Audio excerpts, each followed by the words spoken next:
So, my name is Kent C. Dodds. I'm coming to you from Utah in the United States. And yeah, I'm really excited for this first meetup in London. That's super awesome. I was in London for React Advanced, was that like 6 months ago or something, and loved it. That was my first time in London. Can't wait to come back. Um, and shout out to Ruben, who I believe is there right now. Thank you for taking me on a tour and taking care of me while I was there. So hopefully I can come back in the future. I am excited to actually, hey, really quick. I'm hearing an echo from myself through the laptop that's at the desk there or whatever. Yeah, thank you. There we go. um, yeah, so I want to tell you a little bit about Remix and why I love Remix so much. Remix is a web framework, and I'm also going to give you a demo as well. I'm going to give you an abbreviated version because I want God's Power to have as much time as they'd like to share. So I'll go a little bit on the quicker side for this presentation, but I want to touch on a couple of the things that I like, especially about Remix. So a little bit on my story of how Remix became relevant for me. So last year, I decided that I wanted to rewrite or redesign my website. It was going to be a pretty significant update to my website. And I had run into enough problems with my existing website that I didn't want to use Gatsby again. For reasons that we don't have time to get into, I was super done with static site generation. It led to a lot of problems, not the least of which was deploys took longer than Netlify had for my deploy to take. So I had to work out this really complex caching strategy so my builds wouldn't take as long. And that was just an enormous pain. And then on top of that, there are a lot of trade-offs that you have to make when you're using static site generation when it comes to dynamic data. For example, on my workshops page, every single time you come to this workshops page, you're going to see a loading state for while we're loading the tickets for a workshop, whether it was scheduled or not or something. And so for a lot of reasons, I just was unhappy with static site generation as the solution for building websites.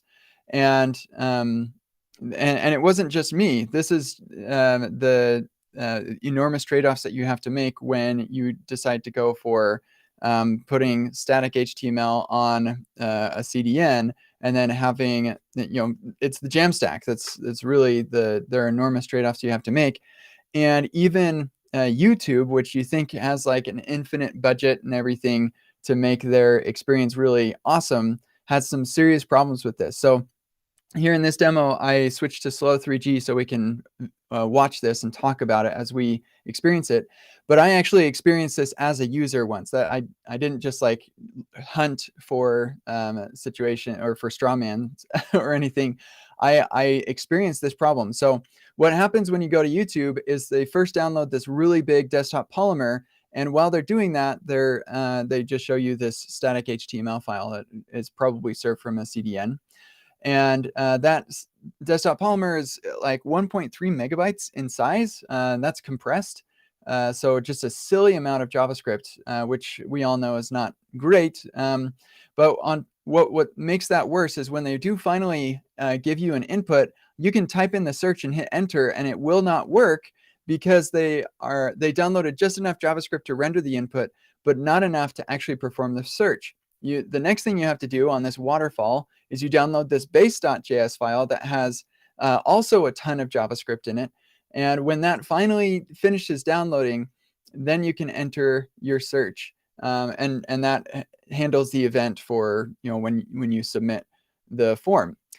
So this is not a great user experience. It certainly wasn't for me when I ran into this problem.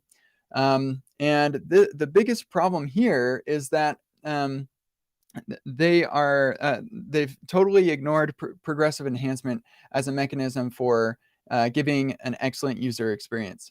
So what progressive enhancement would do in this situation is it would say, hey, let's just send all the HTML that they need. Well, rather than sending a shell and then sending a bunch of JavaScript, and then sending a bunch of data, and then using that JavaScript to render something to the page, which is what Jamstack is. That's what we do.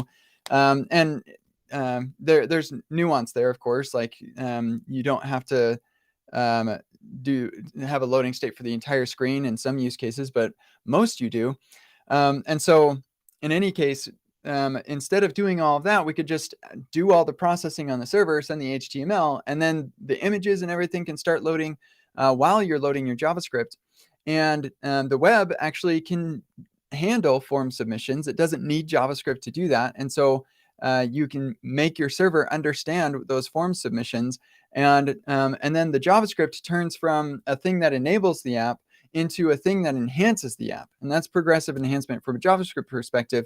So that let's not wait until the JavaScript's there before the application is useful. And so progressive enhancement is an old thing. We've talked about it for years, but a lot of frameworks and just kind of, they don't really take it into consideration.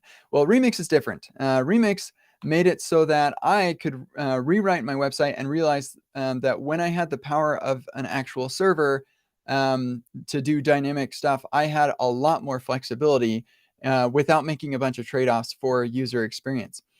So for example, on my workshops page, you can see all of the workshops that have availability right in here.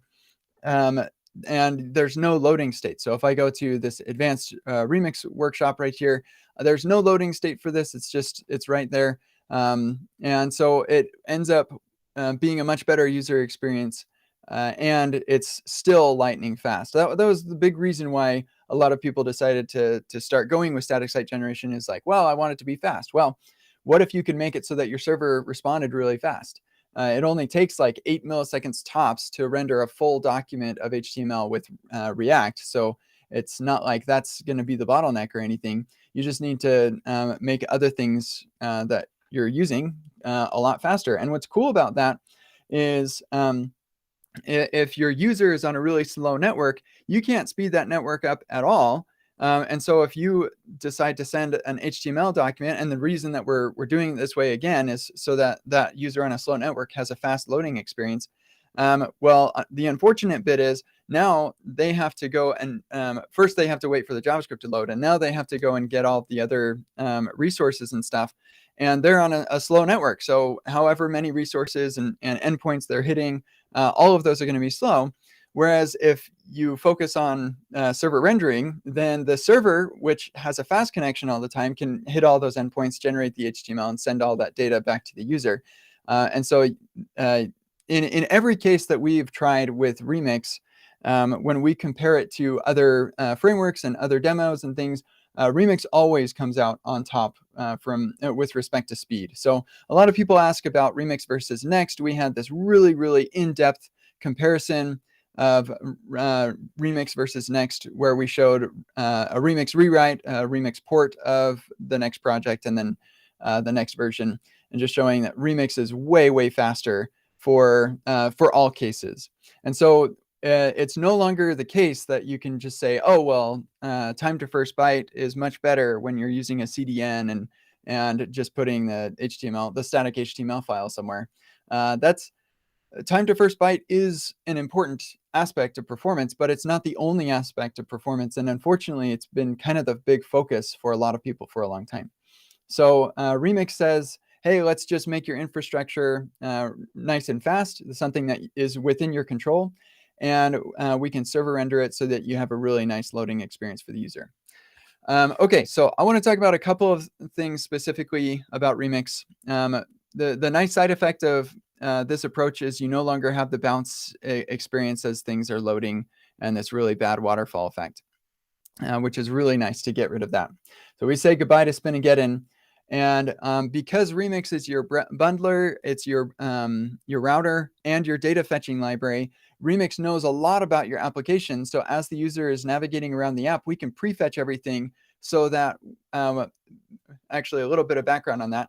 In the mobile app world, native apps, you download the entire application before you can run it. That does not fly in the web world. And so we download parts of the application so that it can load really fast. Yes, it's unfair. Yes, I'm mad about it. but it is the way that it is. I wish that mobile apps would care a little bit more about not being many, many megabytes, like hundreds of megabytes for these mobile apps. But that's neither here nor there.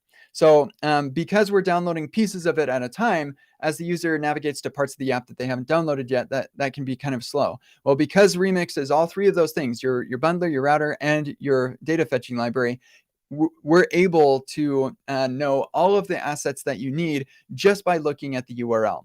And because we know that just by looking at the URL, we can prefetch everything automatically for you. You don't have to do anything to make that work. So you're like no wiring together of your data fetching library with your router or anything like that. That's all wired together for you.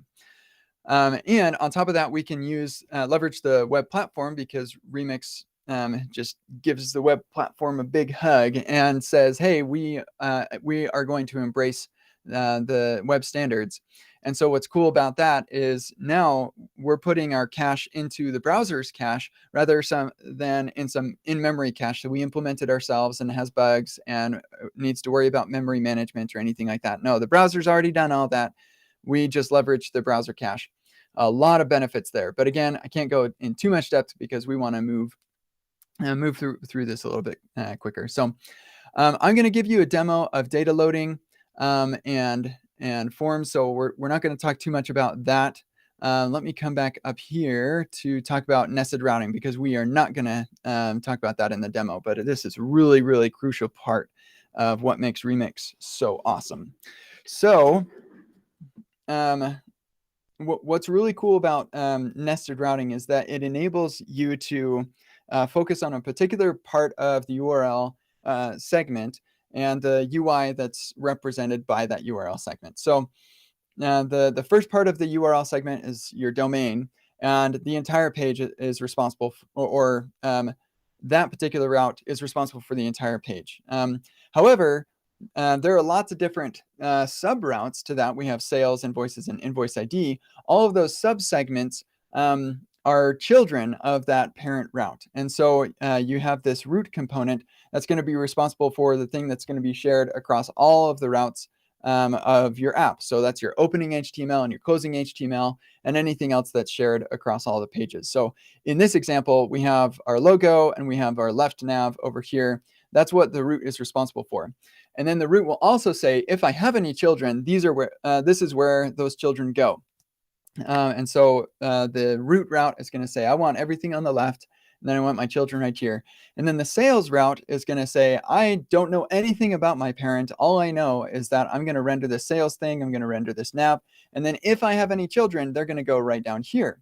Then invoices is the same. I'm going to load the data for this. I'm going to render out that chart. I'm going to load the data for all of the list items of these invoices and render out those. And then if I have any children, I want them to go right there.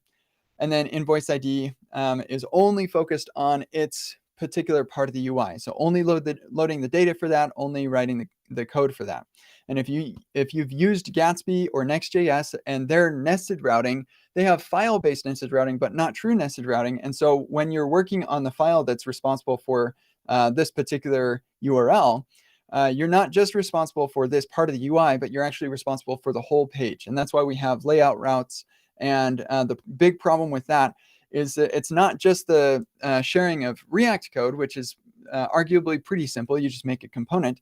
But you also have to think about loading that data that's required by all of the other parent routes and parent UI for this particular route. That also means that keeping that data fresh as the user is using the app is your responsibility as well.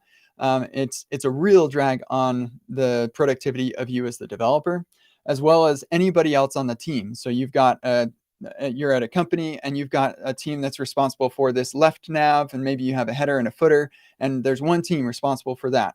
And they need to make a change, and that is going to require some additional data. Well, now that team has to connect with all the other teams who are responsible for different routes to say, hey, now you need to give us some additional data that you didn't have to do before.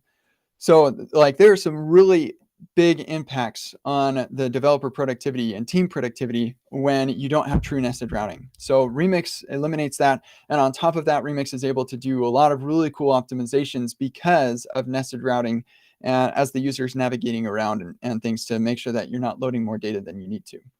Another cool feature of nested routing is in error handling. So we can keep the happy path happy by saying, for this particular route, I want to render this error if there's an error, whether it's an error in loading the data or an error in server rendering this or even a client transition, whatever. If there's an error in that process, don't render my main component. I want you to render this component instead. And so that means that your main component can just assume the data is there. It can assume that there are no errors, and it can be the happy path. And then you can handle your errors separately. And because of nested routing, it can all be contextual as well.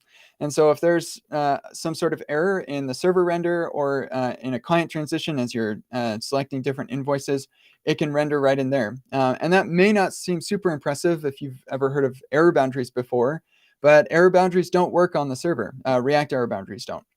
So Remix made error boundaries work on the server. And in addition, even if the error happened in data loader, which happens outside of React, they will render the error boundary as well.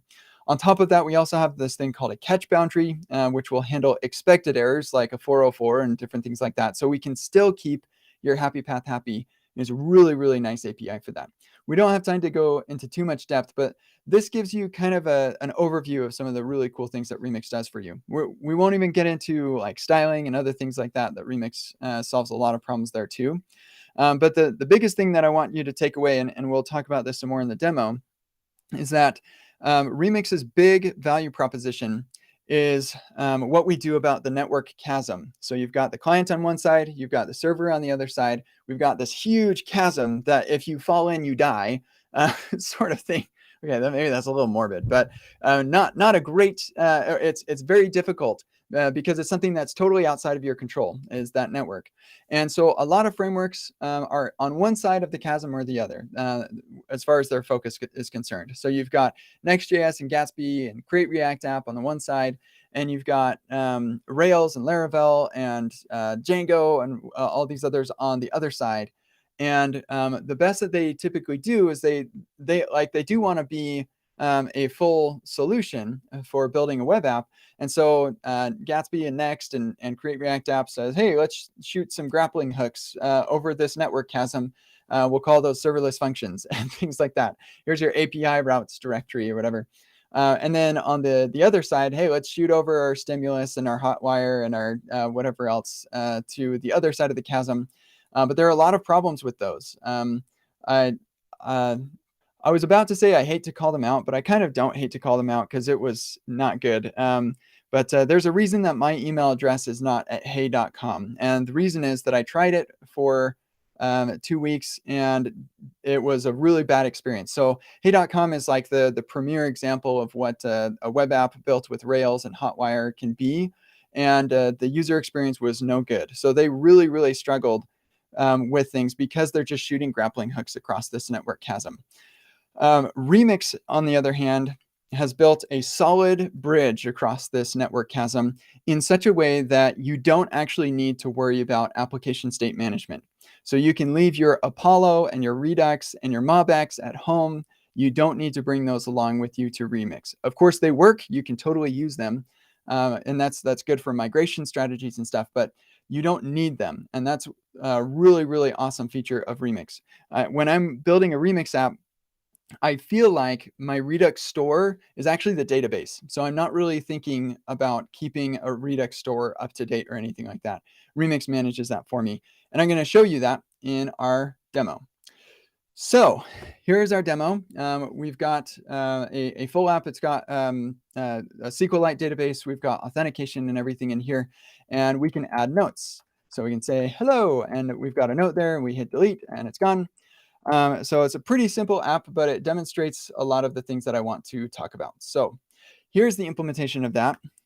We've got an app directory, and under that app directory, we have our entry client and server and our root. Those are some conventional files that we don't have time to get into, but I'll just, I'll show you really quick. So the first part of your app experience, the first part of your code that runs is in this entry server.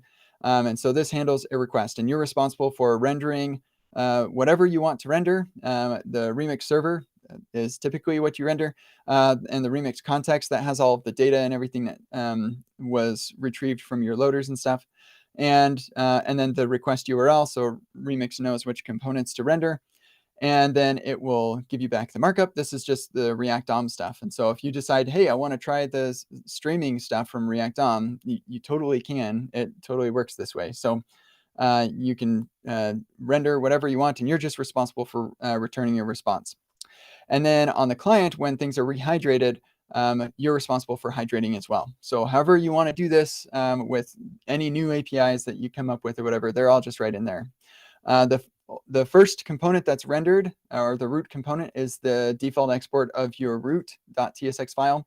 And so again, you're responsible for the opening and closing HTML, which means that you can wrap this whole thing in a provider if you want to. You can put state that controls a class name on the HTML, which is actually, I do both of those things in my app. And you're responsible for rendering the meta and the links and the scripts and everything else. So I actually really like that control, and it offers a lot of really cool features that you can do in Remix apps. So yeah, so that is basically it. And then we have our routes right here that map to the URL, and we're on the notes route. And so that's what we're going to be focusing on. So the first thing that we're going to look at is our default export.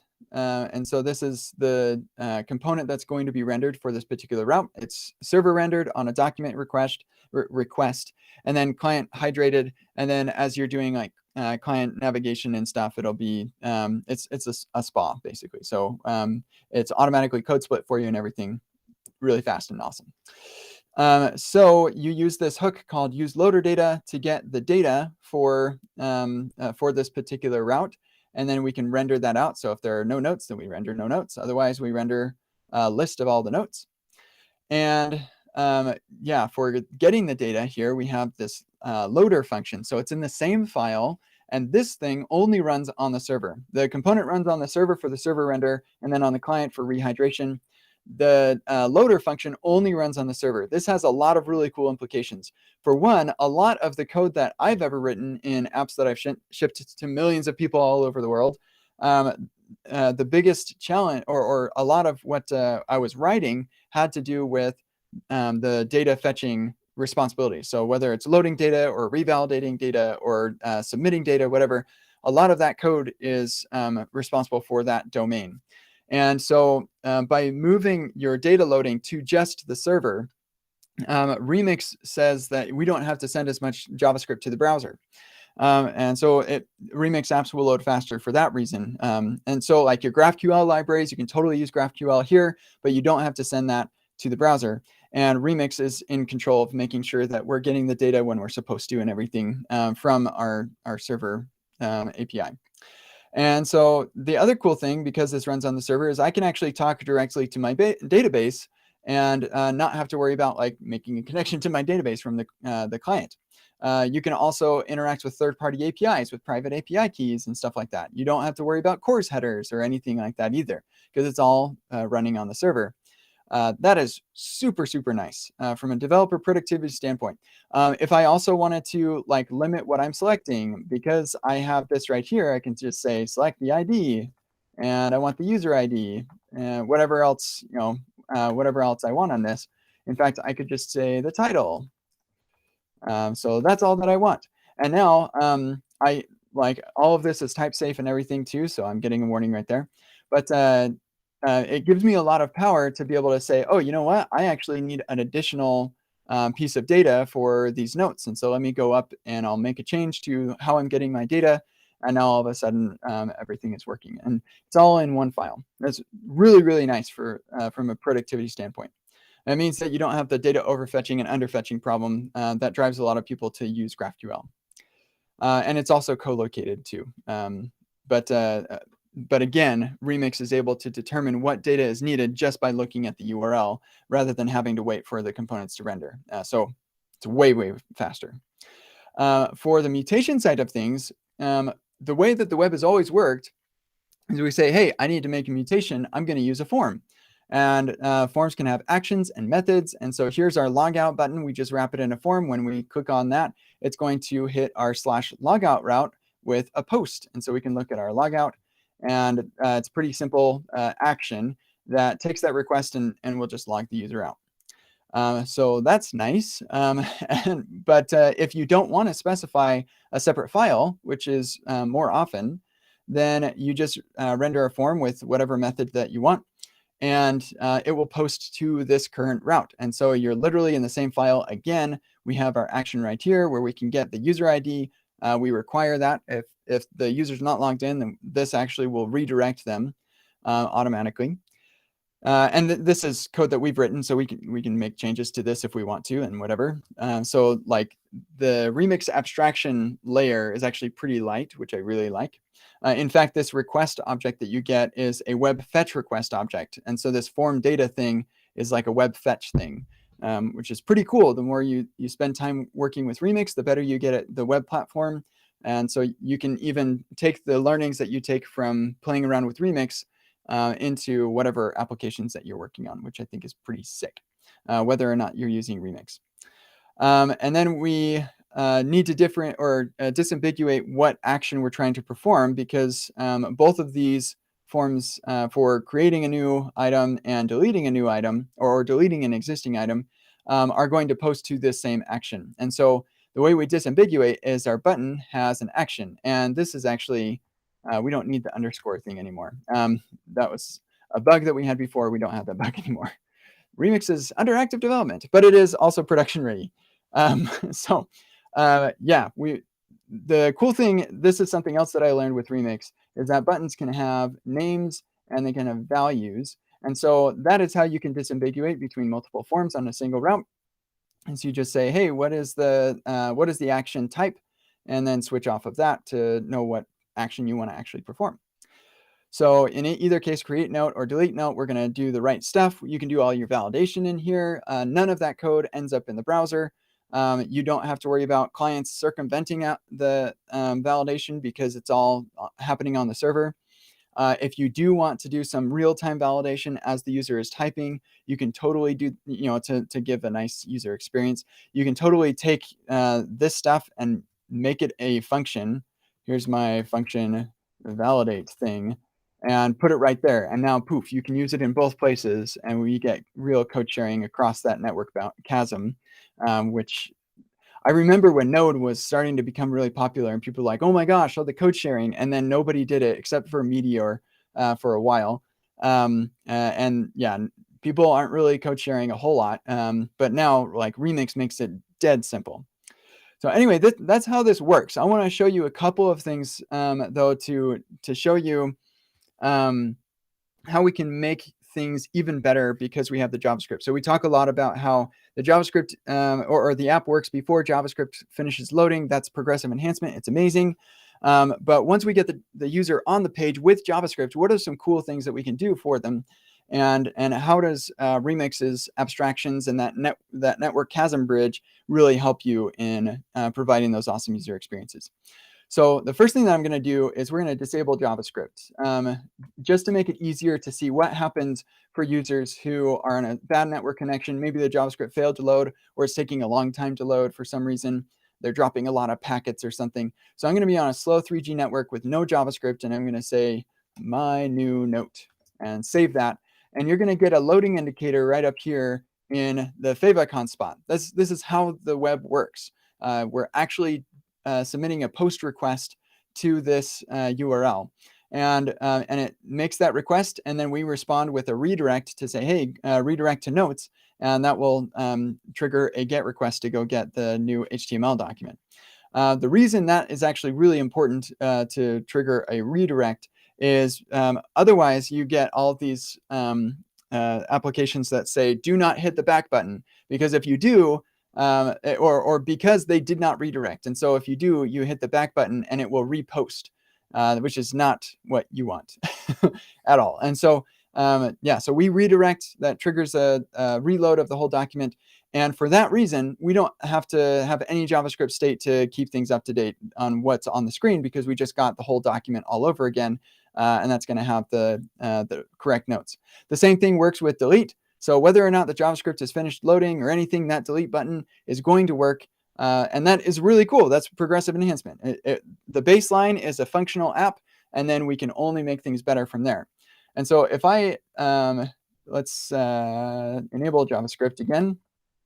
So we throttle things down here. Now I'm going to create a note, and I want you to look for the loading indicator. So new note, save. There's no loading indicator up there. There's no indication here at all. So, I mean, it's great that I had JavaScript on the page and all, but I didn't actually make the experience any better. In fact, I made the experience worse because we don't have a loading indicator. We're going to solve that here in a second.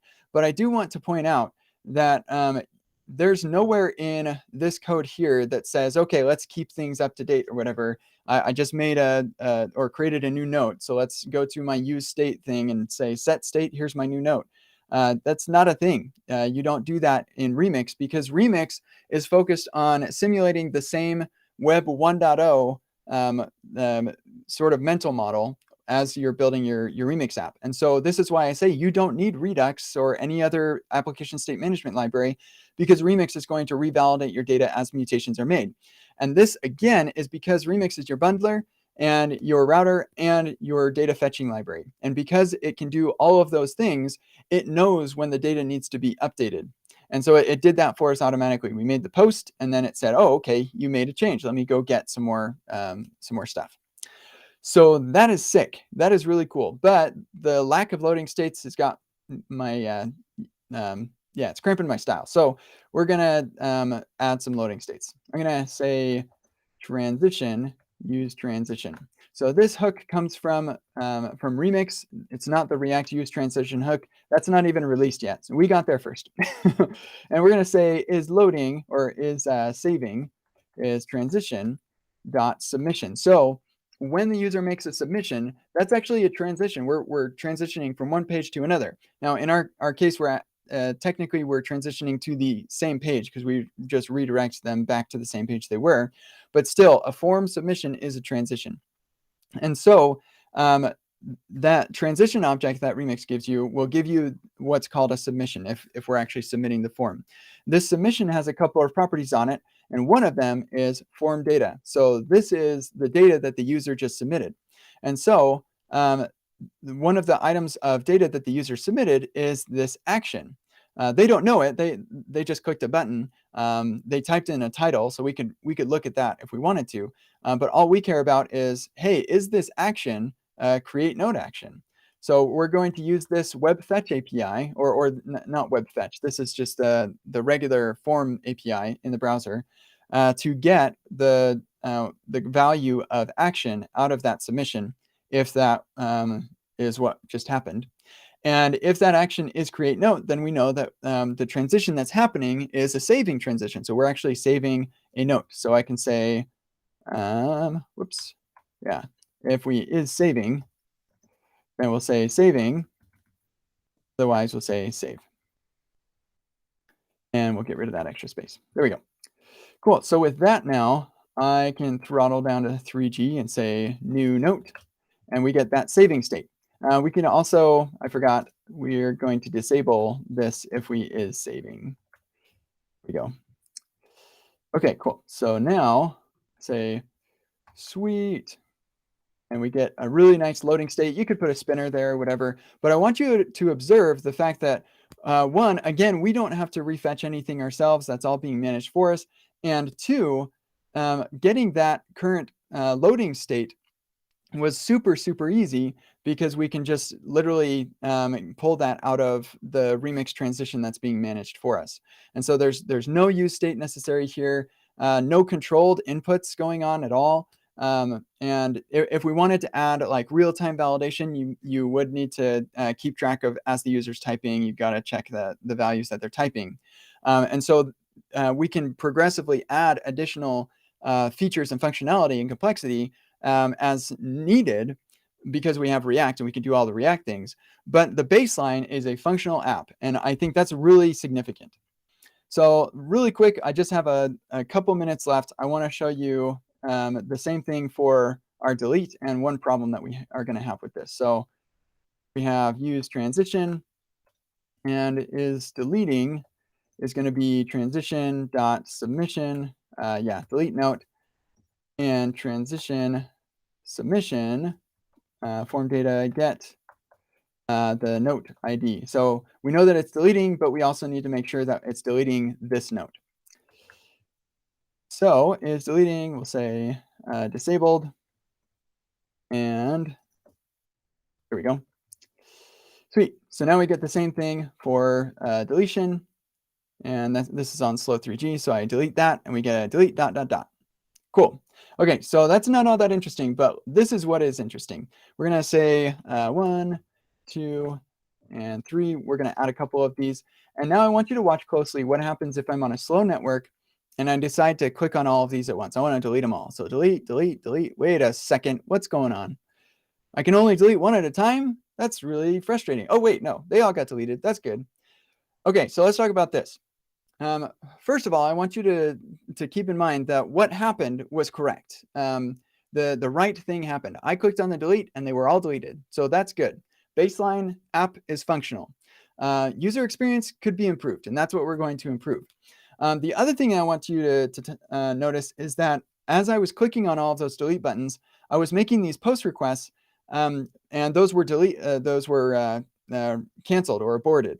And Remix manages aborting that for you automatically. And so you don't ever need to worry about race conditions. You don't need to worry about form resubmissions. Remix will always make certain that the last response that was sent from the server is the one that ends up taking when all is said and done. So yeah, goodbye race condition problems at all. They're gone.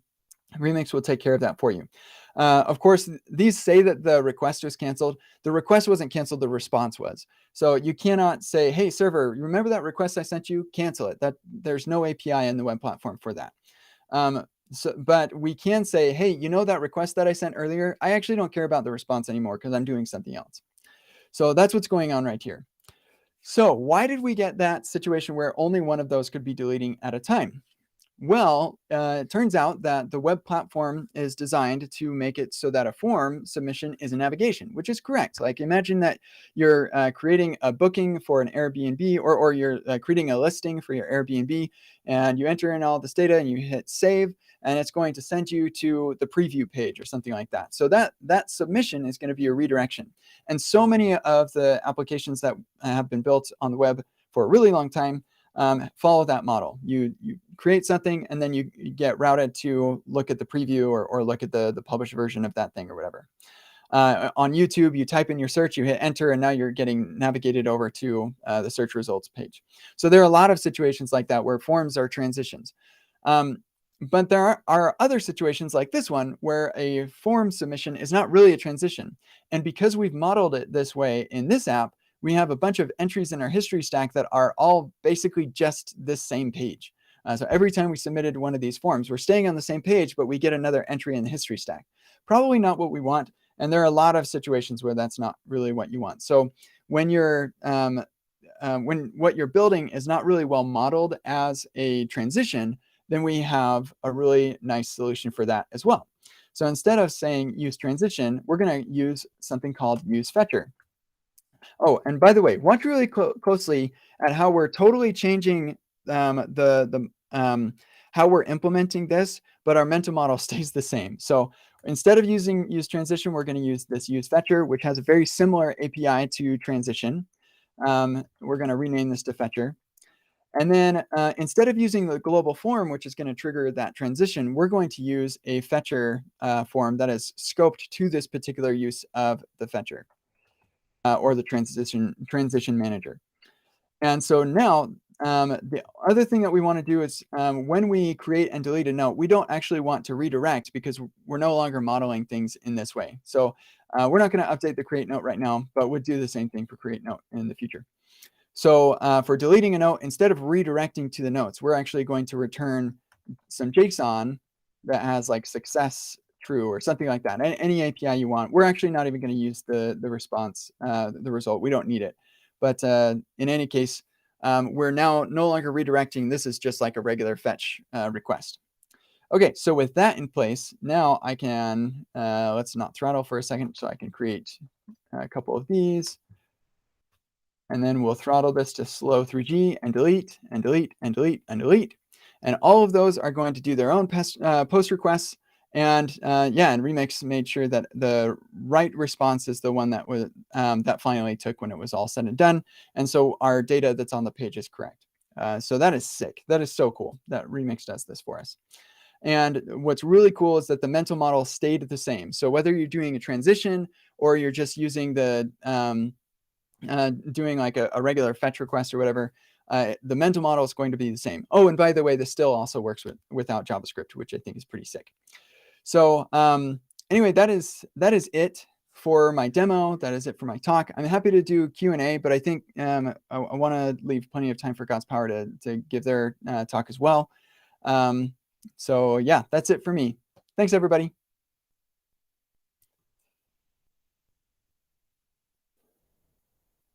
Okay, so if we have a couple of minutes for Q&A, does anyone have questions for Kent?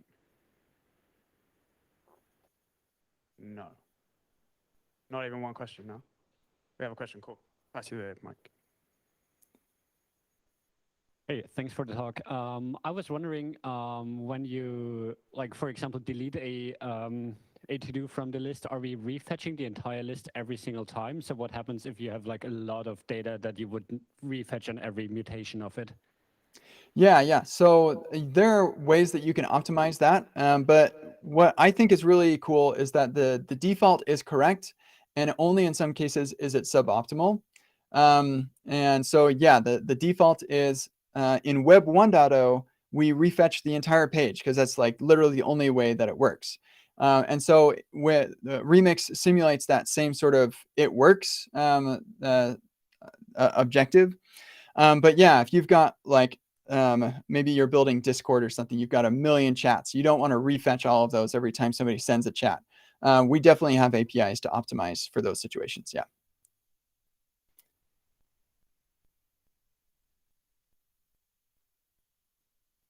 Anybody? Yep.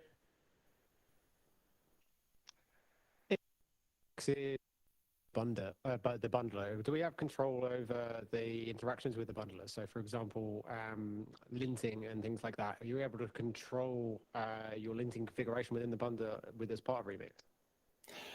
Yeah, so there's no linting as part of the bundler, so you put linting off to the side, which is actually the way I've always preferred to do it. I never liked using the Webpack ESLint loader.